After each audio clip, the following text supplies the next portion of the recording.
What is up, my dudes? So today I wanted to feed my Brazilian tarantulas, and I know you're probably like, Kat, why are you always in your car? I film bits and pieces I can in my car because my toddler likes to sleep in my car, so it's just convenient. Obviously I'm not feeding the tarantulas in here, but that would be a really cool video if I did. Anyway, so before we actually get to the feedings, I wanted to talk a little bit about what's going on in Brazil, specifically the Amazon rainforest being on fire. So that is obviously devastating, not only for the tarantulas, but also literally all of the other species that it holds. And I also wanted to mention an organization that I found by myself. They didn't contact me or anything like that. So what is the Rainforest Alliance? Rainforest Alliance is an international nonprofit organization working at the intersection of business, agriculture, and forest to make responsible business the new normal. We are an alliance of companies, farmers, foresters, communities, and consumers committed to creating a world where people and nature thrive in harmony. So I did a little bit of poking around, and it looks like on their Instagram right now, if you donate to them via the link that they've provided in their bio, then they will redirect 100% of the funds to Brazilian organizations currently working on the front lines to obviously defend the Amazon. So with all that said, I will be linking their Instagram and their website down below. Make a donation if you wish. I will be making a donation based off the ad revenue on this video. Anyway, that is all I wanted to say. So enjoy my Brazilian species. Some of them are endemic, some of them are not. And I don't know if it's all of my Brazilian tarantulas, but if it's not, it's at least most of them. First, we have my geniculata. So the common name is the Brazilian white knee, and these are endemic to the Brazilian rainforest, specifically, I believe the Rio Branco area. I don't know if I said that right. Forgive me if not. So they are terrestrial, and they do like to escape the heat in their burrows. They also enjoy high humidity, and they are a little bit spicy, but they're really cool. They like to kick hair sometimes. They're pretty skittish, but they do have a fantastic appetite and a little bit quicker of a growth rate, so that's really cool. If you're looking for an animated spider that grows a lot, this is definitely a really cool one in anybody's collection. Plus, they get like really big.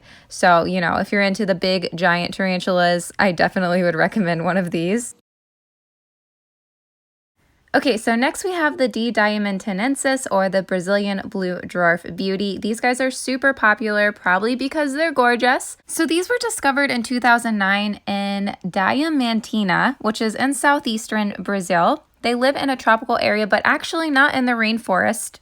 They were actually discovered at more than 2,000 feet elevation in a rocky habitat, living in like web tunnels. But having said that, they do appreciate humidity, and they can be shy and a little bit skittish, but they're generally pretty docile. So they do grow relatively quickly, but they don't really get big at all. Females only reach around 3 inches.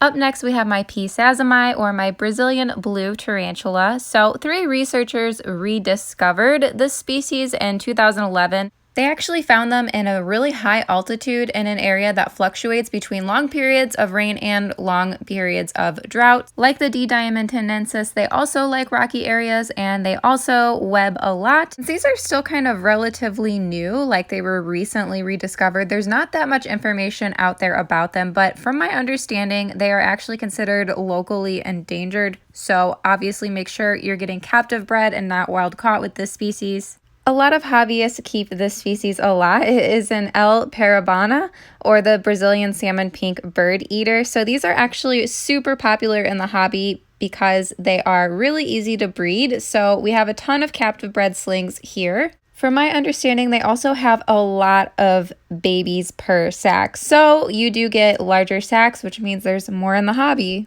Their native habitat is northeastern Brazil, and they are endemic to Brazil. They actually inhabit the Atlantic forest region. They do like higher humidity, and they also are a bit skittish, but they are good for beginners, even though they can be a little moody. This is one of my favorites. This is an hirsutum, so mine is still a sling, and she was an amazing gift from my friend Amy and Quentin. These are also called the Amazon ribbed tree spider, and they are endemic to eastern Brazil. So these are arboreal, and I hear they have a very nasty attitude, and they are not a cuddly spider at all. So far, mine's been really good, but, you know, as they grow, apparently they develop that attitude. I would say that mine's pretty bolty, but I haven't had any issues rehousing her, so Hopefully mine's just really gonna stay calm, but I'm not counting on it. One of my favorite things about this species though is the pattern on their abdomens. As slings and adults, they're so gorgeous. So I'd have to say that this is probably one of the most beautiful tarantulas in my collection. Here's a tarantula that I basically never see. It is my uatuam, or the emerald skeleton tarantula. Not sure if I say its name right, but anyway, these are endemic to Brazil and they like humidity and they love to burrow. So unfortunately I can't show you, but they have a really bright green abdomen. They do have a little bit of an attitude, but like I said, they're rarely seen because they tend to burrow. I basically just get to see its feet every once in a while and maybe its butt if I'm lucky.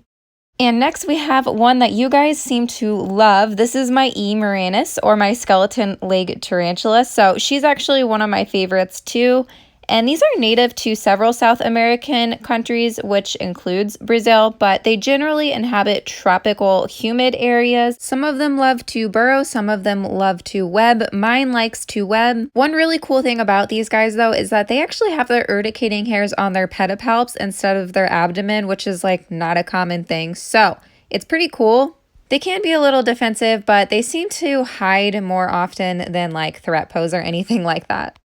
And here is everyone's favorite, the Grammostola pulchra. I actually have two of these. Unfortunately, they're both males, but I am keeping my eyes open for a female, hopefully eventually. These are also called the Brazilian black, and they are kind of considered the black lab of tarantulas. One of the most docile, although I could argue that because one of mine is a little bit feisty. However, I digress. So they are a little bit slow. They're not really going to bolt very fast like other species of tarantula.